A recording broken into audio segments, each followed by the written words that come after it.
Welcome back, everybody, to the Pittsburgh Pirates franchise here on MLB The Show 20. As today we continue the early stages of June here in season number 4 with obviously this very important stretch of divisional games. Last episode we did have the MLB draft, of course, and we didn't really find anyone great. We did find a few solid players. Robert Romano was our first round pick. He's nothing special, but I do think one day he will be a major leaguer. He just won't be all that special. The major leaguer got a few pitchers in there, Kenny Waldron, Frank Mijam, who are pretty good, but all around, certainly our worst draft so far. And I mean, we didn't have as high of a pick as normal, so I mean, it makes sense since we were a very good team last year. Currently, it's a three-way race for the division. The Brewers are 2.5 games ahead of us, Cubs are 2.5 games behind us, and then the Cardinals and the Reds. Although they're bringing up the rear, they haven't been terrible this year. Both teams have been respectable. So as you can tell, the division race is similar to last year. With the Cubs in clear third place, but still in the race, and then us and the Brewers battling for the top. So we have a 13-day stretch, no games off, against the Cubs and the Brewers.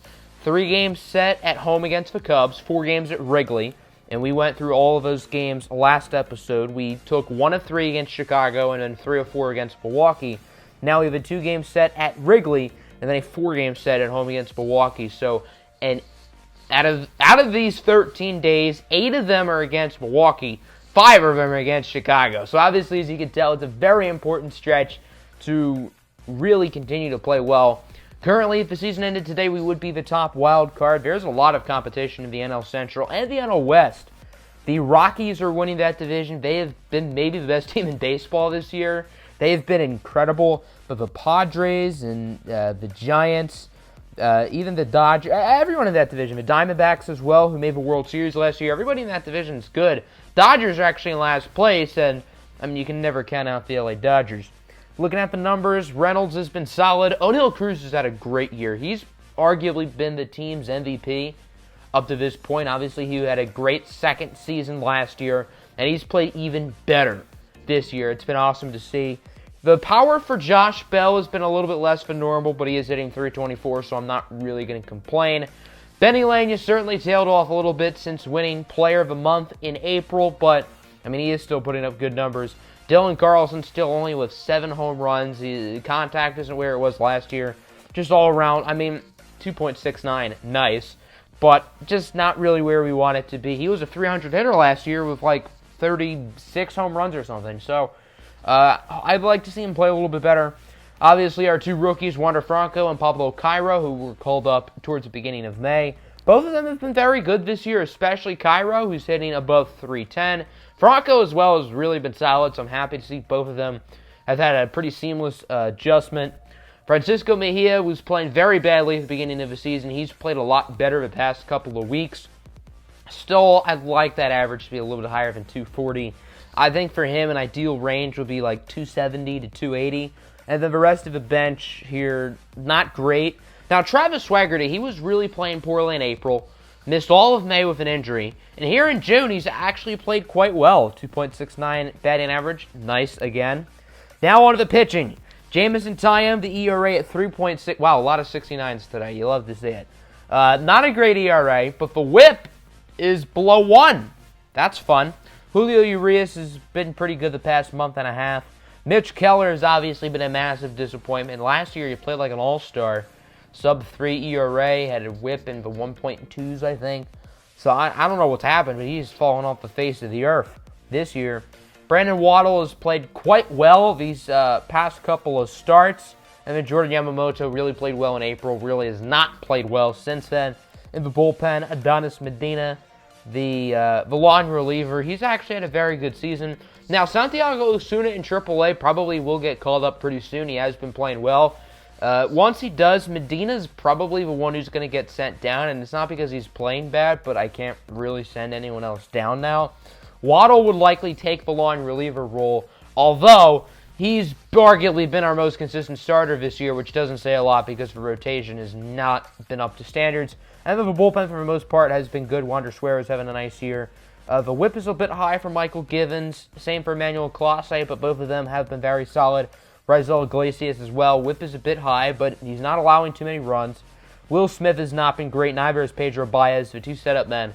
They've really not played up to expectations. And then Ken Giles Hasn't been elite Ken Giles that we all know and love, but I mean, he's been good enough. So I think if we are to make a big move at the trade deadline, it would definitely be for a pitcher, whether it's a starter or a reliever. This team needs some more arms if they want to be a true contender, because the lineup, I think, for the most part, is fine as long as Dylan Carlson could start to play better. And the lineup is set, but the pitching is still kind of in limbo. So here is the first game of the two-game series at Wrigley Field against the Chicago Cubs. Here's a look at both lineups, 1-9. Regular starters today for the Pittsburgh Pirates, as Albert Alzolay is on the mound for Chicago. He's had a below average year, but not terrible. 3-4, 5.02 ERA, 1.73 WHIP. Not awful, but not really where you want it to be either. Here's Oneil Cruz with one out here in the top of the first inning. Belts a ball deep into right center field, and it goes into the shallow seats, but it is deep enough. Cruz's 17th home run of the season, which is now a team lead. Pretty sure him and Benny Lane were tied for first with 16, as the Pirates will make it 1-0. Touch 'em all, Cruz. Speaking of Benny Lane, he'd be up a couple batters later. Going to go down on the 80-mile-an-hour curveball. Swing that one a little bit too early as we go to the bottom of the inning. Jameson Taillon getting the start here. The ace is on the hill for the Pirates. ERA is a bit high. He's allowing a few too many runs, but hey, the whip is sub-1, so you can't get too mad as Marcus Semien strikes out. This Cubs team is very different, by the way. A lot of changes. Really, the only familiar face on this roster is Anthony Rizzo, who goes down on the slider. I guess him and Wilson Contreras are probably the big two who are still here. Top of the second now, the Venezuelan sensation, Pablo Cairo, with a double. He can't legally drink, but he's having fun on the bases. He can't legally drink next year either, since he is only 19 years old. That's crazy. Francisco Mejia now up at the plate. That one is grounded to second, so the double by Pablo Cairo is pretty much meaningless, as Mejia would be out there, ending the inning as we move on now to the bottom of the second inning. Wilson Contreras up at the plate, and he's going to tie it up with one swing of the bat. If you're a catcher with the last name Contreras, chances are you're going to do pretty well against the Pirates in this series. Whether it's Wilson Contreras or his younger brother William Contreras on the Braves, both of them seem to do really well against the Pirates. I don't know why. Here's Eduardo Escobar now, the former Pirate. He spent last year with Pittsburgh, made the All-Star game, and was a key cog in the lineup. Obviously, Pittsburgh let him go. He signed with the rival Cubs, and he's having a pretty good year. He's currently hitting like .315, so maybe Pittsburgh's regretting letting him go, as Anthony Rizzo would strike out there. Score remains 1-1 as we go to the third inning. Jameson Taillon up at the plate. That one goes into right, and I mean, I think that was Yusniel Diaz and right. I don't know really what happened there, but hey, it's a base hit. You can't get too mad. What really matters, the following batter, Brian Reynolds, grounds into a 1-4-3 double play. Nice play by the pitcher, Albert Alzolay. As speaking of Alzolay, he leads the third inning off of a base hit, so both pitchers with singles to right today. That's fun. Wilson Contreras now up 2 2 outs. He's going to go down swinging on the high slider. Let's move on now to the top of the fifth. Runner on and nobody out here for Pablo Cairo, who is now 2 for 2 today as he singles into center. So both rookies, Wander Franco and Pablo Cairo, are both on base with nobody out. For Francisco Mejia, if it's fair, it's out of here, and it does. That one into the seats and right. 468 feet for Francisco Mejia. Might as well call him Kim Jong-un because he's out here launching nukes. An absolute moonshot by Francisco Mejia. NASA better hire him because he is launching bombs to the moon. Pirates now up 4-1, but they're not done their damage yet. Brian Reynolds up at the plate here. Shopping gap, places that one perfectly into the right center field gap, as that'll be a triple for Reynolds, and the Pirates lineup is really starting to play well. Oneil Cruz now up. He went yard in his first at-bat. This one goes over the head of Eduardo Escobar at third for a base hit. Reynolds will score, and Pittsburgh now leads this game 5-1. Time to show Jameson Taillon some love as he strikes out Yusniel Diaz right there. Ian Happ now up to the plate with one out in the bottom of the sixth. Gonna rip this one into right field for a triple. Run will score, and the Cubbies will make this game a little bit closer as it is now 5-2. The following batter, Eduardo Escobar, would be intentionally walked, not only losing the threat of a very good hitter, but also setting the force out at second. It's not really going to matter, though, as Yusniel Diaz gets this one over the glove of Dylan Carlson for a double. Both runners, Happ and Escobar, will score, and Chicago brings it down to 1 as it is now 5-4. When will the inning end? Right now, what a play at first by Josh Bell. Excellent reflexes, getting dirty, and potentially saving a run. Trevor McGill is now in for Chicago here in the 7th. Alzolay didn't make it out of the 5th, by the way, but, I mean, nothing interesting happened for the Pirates offense, which is why we didn't show anything. As Francisco Mejia's up, he's already gone yard once today, and he's going to go into the seats for a second time. This one is nearly 100 feet less, but who gives a damn because it's still over the fence. Mejia's 12th home run of the season, and the manager was sweating profusely there, as O'Neal Cruz will strike out, ending the inning. But the Pirates now lead this game a little bit more comfortably, 6-4. Emmanuel Clase, the flame-throwing righty, is now in for the Pirates, as Marcus Semien going to go down on the 99-mile-an-hour fastball. Semien traded this offseason from the Oakland A's, who signed Trevor Story a couple offseasons ago, hence why they don't really need Semien, as Anthony Rizzo now up at the plate with 2 outs, goes deep into straightaway center for his 11th home run of the year. And the Cubs will once again make it a 1-run game, as it is now 6-5. James Norwood is now in for Chicago. He's had a pretty rough year. Josh Bell on first here for Benny Lane, who has a hat trick, 3 strikeouts, and now 3 strikeouts in a single, as the Pirates have 2 runners on with nobody out. Lenya is pretty excited about that one. Now we got runners on the corners for Wander Franco, who will ground out. Actually, no, he's going to be safe at first. Rizzo is unable to flip it to the pitcher in time, as the Pirates will now lead this game 7-5, and we move to the bottom of the 8th inning. Wander Suero is in for Pittsburgh. He's had a nice year after coming over in the offseason from the Nationals, as he gets Mike Tauchman to strike out. So now only one more batter in the inning. You can get out of it pretty easily, right? Well, as you can see, that is not the case. Yusniel Diaz goes deep into center, 446 feet, his 3rd home run of the season. And we are tied up at 7. This game just got very interesting. Craig Kimbrell is now in here for the Cubs. The veteran has played with a number of teams, as the top of the 9th inning would be successful for Chicago. 1-2-3 inning. Kimbrell knocks him down, and we go to the bottom of the 9th. Pedro Baez is in for the Pirates. He's had a pretty down season. He's been the model of consistency the past decade with the Dodgers, as it would be a 1-2-3 inning. Baez would strike out all 3 batters, and now we move to the 10th inning, extra inning baseball here in the Windy City, as the first batter of the inning is Josh Bell. He rips a single. Get your rally caps on, kids, because something could be brewing. Runner on first here for the following batter, Benny Ling. 3-1 pitch, lines this one pretty much exactly where Bell's was. Single into left. Now there are 2 runners on and nobody out. That'll bring out Dylan Carlson. He singles it to left, and now the bases are loaded with no outs. If the Pirates don't score multiple runs in this inning, I think this will be a failure.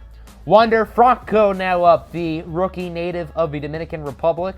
Sacrifice fly into center field. Bell will slide home safely, and the Pirates now lead this game 8-7. That would bring up Pablo Cairo now. He has a pair of base hits today. Can he get a third? The answer is yes. Over the head of the second baseman, both runners, Benny Ling and Dylan Carlson, would score safely. A 2-run triple for Pablo Cairo. It looked like Carlson was going to be out there, but the Pirates will now lead it 10-7. Massive hit for the rookie, driving in 2 runs. Dylan Maples is now in just to get out of this disaster of an inning, and he would not fully be successful. Wild pitch past Francisco Mejia. Pablo Cairo scores, and it is now 11-7. But we're not quite done yet. Mejia has already homered twice today, but why not get the hat trick? Francisco Mejia with his third home run of the game, as Matt Vasgersian would say, Santa Maria. 394 feet, his 13th home run of the season. And the Pirates have put up a 5 spot here in the 10th inning. Raisel Iglesias enters. I thought after that first run scored we'd see Ken Giles, but no, the Pirates are up by so much, they don't even need the closer. Iglesias is going to try to finish this game off. He will be successful. 1-2-3 inning as Tauchman flies out to left. Pablo Cairo will make the catch. And the Pittsburgh Pirates win this one in 10 innings by a score of 12-7 on 18 hits. The bats were clicking today.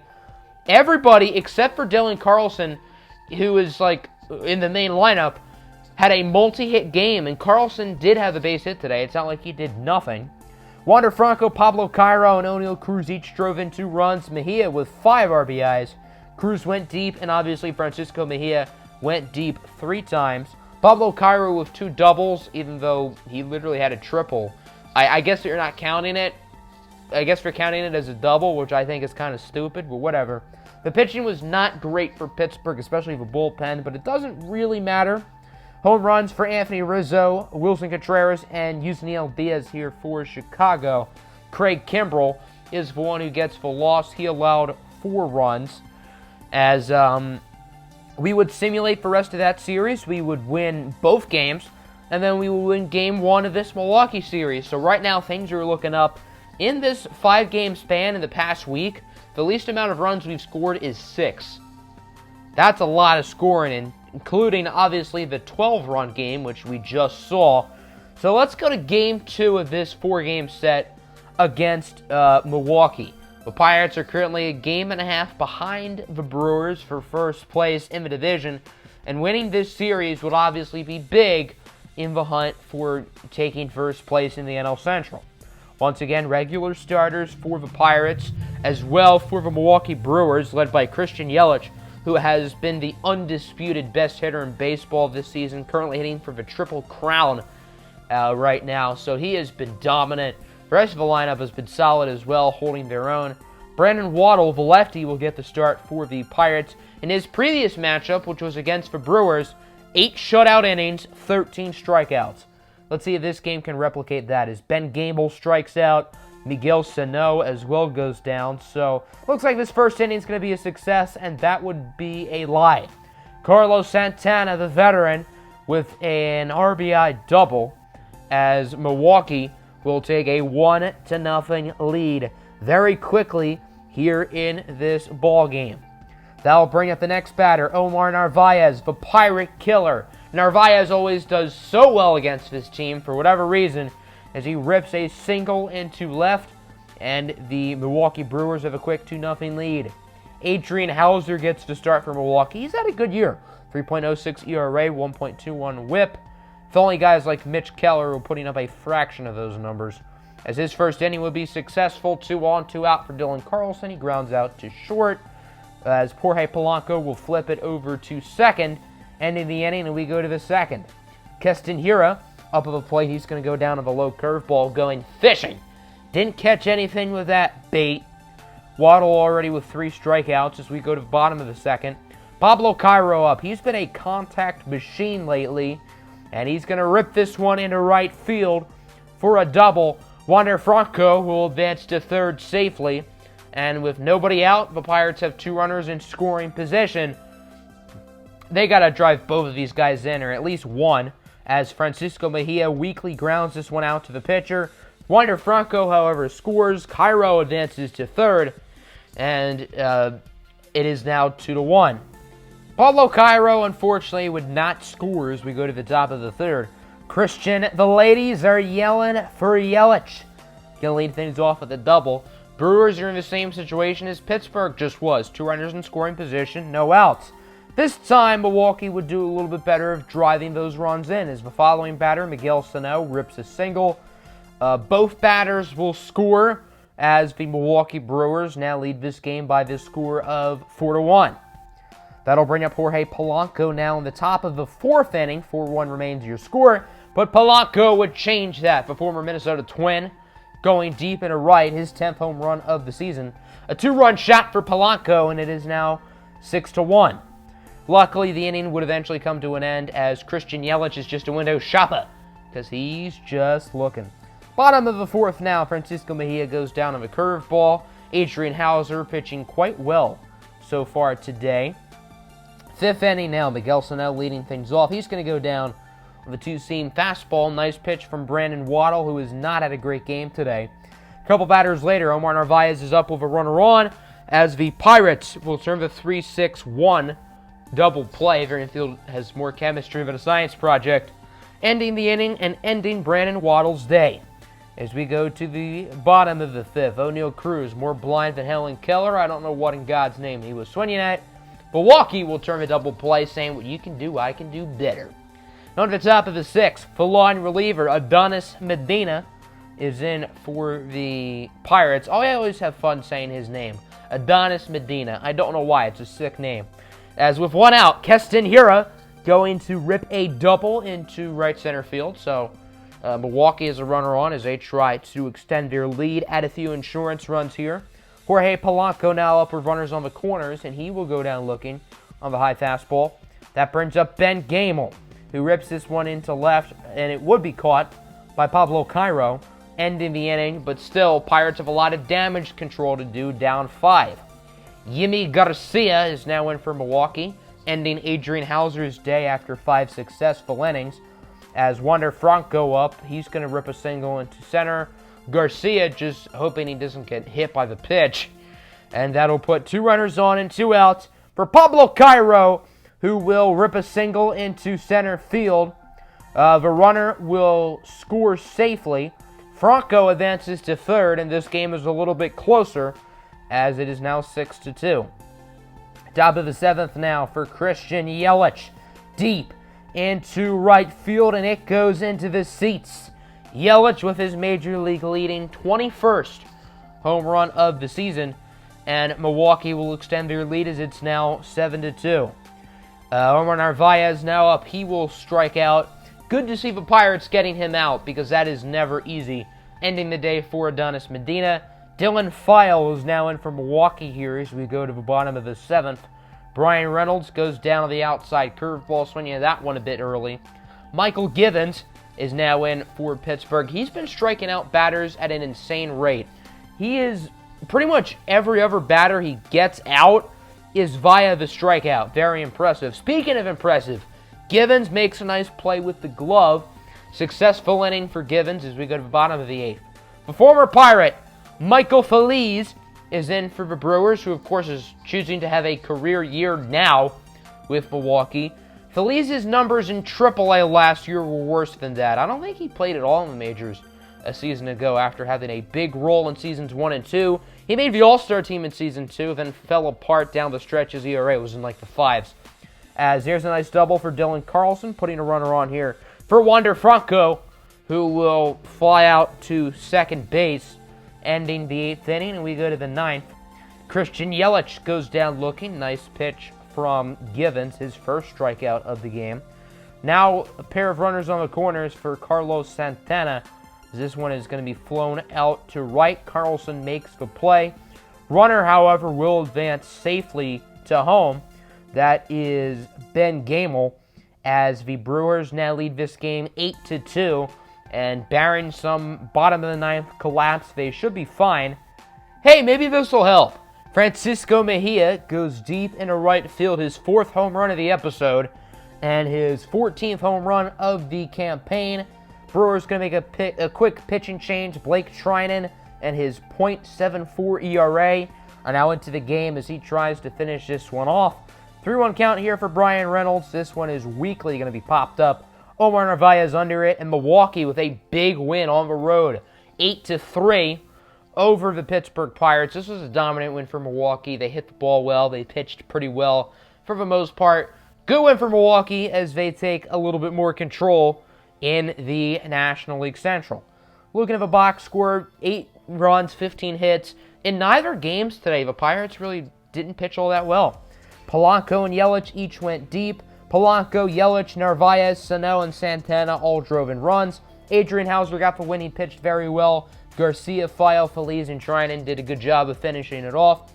The Pirates' bats weren't abysmal. 9 hits, 3 runs isn't terrible, but more times than not, it's not going to win you games unless your pitching is outstanding. Mejia went deep. He drove in a pair of runs. Pablo Cairo had the other RBI. Cairo and Carlson both had doubles. Brandon Waddle gets full loss. He didn't pitch that well. And then Medina and Givens each allowed a run in their 2 innings. So the Pirates would split that series. So in total, in this big 13-game stretch, Pittsburgh goes 8-5. 5-3 against the Brewers, 3-2 against the Cubs. Neither of those are outstanding, but the Pirates went over 500 against both teams. So I would count that a success. The Pirates are now 1.5 games behind first place. The Cubs have completely fallen off the map. They are now 500. They are now closer to the basement than they are the top. So it looks like the Cubs have fallen out of the race a little bit earlier than they did last year. And it looks like for the 3rd straight season, the NL Central will be a dogfight to the end between the Pirates and the Brewers. Hope you all enjoyed the episode. Make sure to hit the like button and subscribe if you're new. And as always, have a good one. Peace.